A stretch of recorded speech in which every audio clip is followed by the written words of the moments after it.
So revenue source இப்போ நீங்கள் group 4 எழுத போகிறீங்க, குரூப் 1 குரூப் 2 அப்படின்னா ஒரு வேலைக்கு போனீங்கன்னா உங்களுக்கு வந்து ரெவன்யூ சோர்ஸ் என்ன, அதோட இன்கம் இல்லையா? அப்படி இல்லைன்னா ஏதாவது பிஸ்னஸ் பண்ணுறோம், ஏதாவது ஒரு தொழில் செய்கிறோம் அப்படின்னா நமக்கு ஒரு சோர்ஸ் இருக்குது இன்கம். அது மாதிரி கவர்மெண்ட்டுக்கு வருவாய் ஆதாரங்கள் என்ன, சோர்சஸ் ஆஃப் ரெவன்யூ. ஸோ எதன் மூலமாலாம் அவங்களுக்கு வந்து ரெவன்யூ வரும். ஸோ அதை வச்சு தான் அவங்க என்ன பண்ணுவாங்க, டெவலப்மெண்டல் ஆக்டிவிட்டீஸ்லாம் பண்ணுவாங்க, வெல்ஃபேர் மெஷர்ஸ் பண்ணுவாங்க இல்லையா? ஃபர்ஸ்ட் இதை ரெண்டா பிரிக்கலாம். டாக்ஸ் ரெவன்யூஸ்,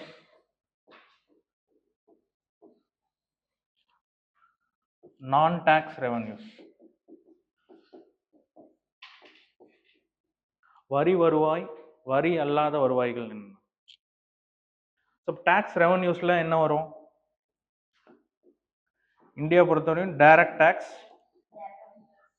இன்டைரக்ட் டாக்ஸஸ், நேரடி வரி, மறைமுக வரின்னு சொல்லுவாங்க இல்லையா? ஸோ இந்த டாக்ஸ் ரெவன்யூஸ்லாம் பார்த்தீங்கன்னா இதுல இந்த சோர்ஸ் மூலமா வரும். தென் நான் டாக்ஸ் ரெவன்யூஸ்னா என்ன சொல்லலாம்?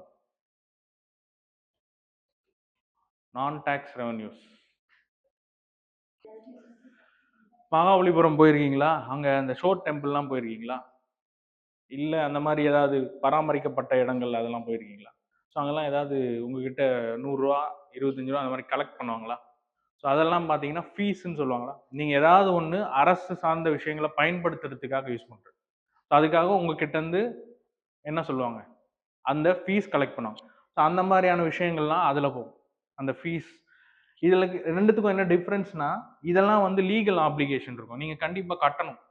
இப்போ உங்க மேல வந்து இந்த வரி விதிக்கப்பட்டிருக்கு அப்படின்னா நீங்க அந்த வரியை வந்து கட்டணும் அரசுக்கு. அப்படி நீங்க கட்ட மறுப்பு தெரிவிச்சீங்கன்னா என்ன பண்ணலாம், உங்க மேல லீகலா ஆக்ஷன் எடுக்க முடியும். பட் இது நீங்க ஏதாவது ஒரு விஷயத்த பயன்படுத்த போறீங்க அப்படின்னா அதுக்கு நீங்க அதை செலுத்தி அதை பயன்படுத்திக்கலாம். அப்படி உங்களுக்கு விருப்பம் இல்லை அப்படின்னு சொன்னா நீங்க அதை பயன்படுத்த தேவையில்லை. ஸோ இதுல லீகல் ஆப்ளிகேஷன்ஸ் கிடையாது. ஓகேவா? இந்த ஃபீஸ்லாம். ஸோ இந்த மாதிரி விஷயங்கள் இங்க கலெக்ட் ஆகும். ரெண்டாவது வந்து கவர்மெண்ட் வந்து வெளியில வேர்ல்ட் பேங்க் கிட்ட இருந்து கடன்லாம் வாங்குவாங்க இல்லையா? இல்லையா? எப்பவுமே நீங்க பட்ஜெட் பாத்தீங்கன்னா டெபிசிட்ல தான் பட்ஜெட்டே இருக்கும். வருவாய் வர்றதை விட செலவு தான் அதிகமா இருக்கும். ஏன்னா நம்ம கிட்ட பாப்புலேஷன் அதிகம், வெல்ஃபேர் மெஷர்ஸ் நிறைய பண்றது.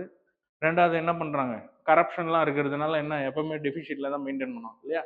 ஸோ அதனால என்ன பண்ணுவாங்கன்னா வெளியில இருந்து வாங்குற கடன் எல்லாம் இதுல வந்து சேர்ந்து. ஸோ வரி வருவாய் அப்படின்றது டைரக்ட் அண்ட் இன்டைரக்ட் டாக்ஸஸ். அந்த டைரக்ட் டாக்ஸ் கீழே என்னென்ன டாக்ஸஸ் வரும், இன்டைரக்ட் டாக்ஸ் கீழே என்னென்ன டாக்ஸஸ் வரும். இன்டைரக்ட் டாக்ஸஸ் தான் இப்போ ஒரே வரியா மாத்திருக்காங்க, என்னது, ஜிஎஸ்டி அப்படின்னு சொல்லிட்டு. அதுல இன்டைரக்ட் டாக்ஸ் இதுக்கு முன்னாடி என்னென்ன டாக்ஸ் இருந்தது, அது எப்படி இன்டைரக்ட் அது ஜிஎஸ்டிக்குள்ள என்னென்ன டாக்ஸ்லாம் போயிருக்கு, எதெல்லாம் இல்லை அப்படின்றதையும் படிச்சு வச்சுக்கணும். ஸோ இந்த மாதிரியான கேள்விகள் இது வரைக்கும் கேட்டிருக்காங்க. ஃபர்ஸ்ட் நமக்கு சோர்ஸ் ஆஃப் ரெவன்யூன்னு பார்த்தீங்கன்னா இது ரெண்டு சோர்ஸ் தான்.